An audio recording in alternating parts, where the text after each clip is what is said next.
Monsieur Dumaine.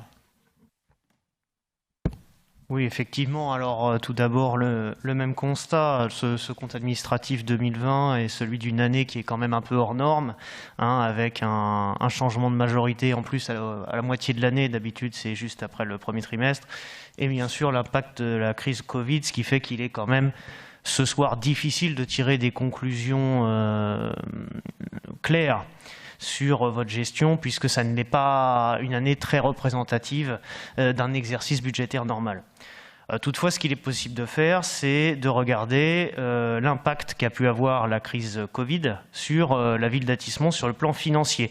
Et c'est d'ailleurs ce que j'avais commencé à faire la fois où on avait discuté du budget supplémentaire 2020, qu'on a voté donc au mois de décembre.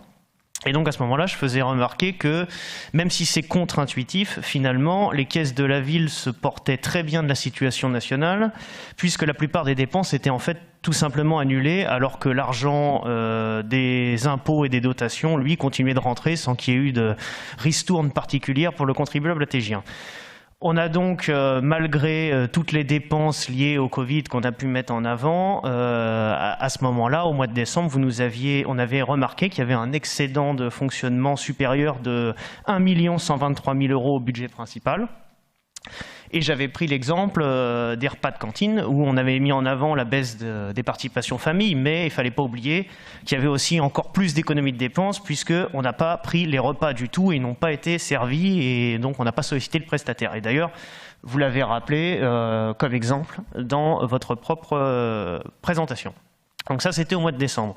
Et donc aujourd'hui, qu'est-ce qu'on constate sur le compte administratif par rapport au budget supplémentaire de la dernière fois? C'est que cette tendance s'est encore amplifiée, puisqu'on a ce soir la réalité des chiffres. On voit qu'en recettes, la ville touche 1 400 000 de plus qu'inscrits, et en dépenses, on dépense 1 500 000 € de moins que ce qui était inscrit. Je parle de la section de fonctionnement. Et en investissement, c'est pareil, c'est le même constat, puisqu'on a, ça a été dit, seulement 58% des travaux prévus qui ont été réellement exécutés en 2020, bien que 85% d'entre eux, au niveau des dépenses, aient été engagés au 31 décembre.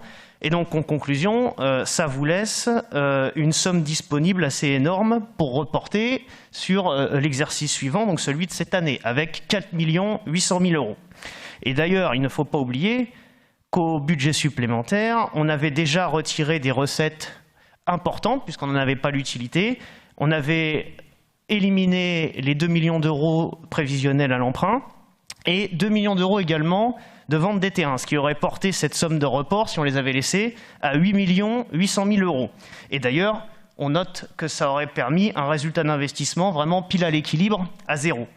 Alors donc la conclusion ce soir, c'est que vous allez bénéficier pour l'exercice 2021 d'un matelas assez confortable de 4 800 000 € d'argent public qui n'a pas été utilisé l'an dernier, qu'on pourrait reporter donc sur le budget actuel qu'on a voté la dernière fois. Alors, certainement que du fait de cet apport important, il va y avoir prochainement un budget supplémentaire. Et donc, je me permettrai de vous faire 3 suggestions.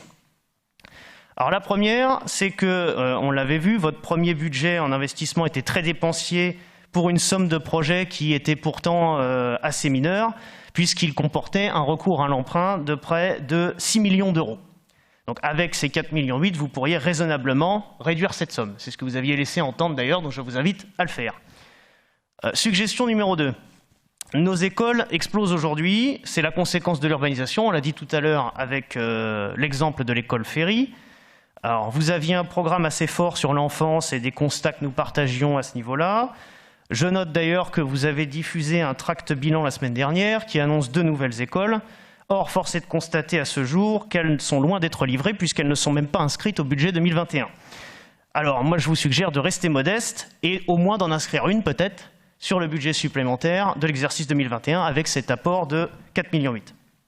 Sinon, troisième possibilité, je pense que vous la connaissez puisque je la fais assez souvent, si ces 4,8 millions sont inutilisés et qu'on ne sait pas quoi en faire, eh bien vous pouvez aussi le rendre aux contribuables athégiens qui, on va le voir tout de suite après, est quand même taxé à 47,42% et qui vont subir effectivement en plus une petite hausse, assez grosse en proportion d'ailleurs, de la taxe d'enlèvement des ordures ménagères de 50 €.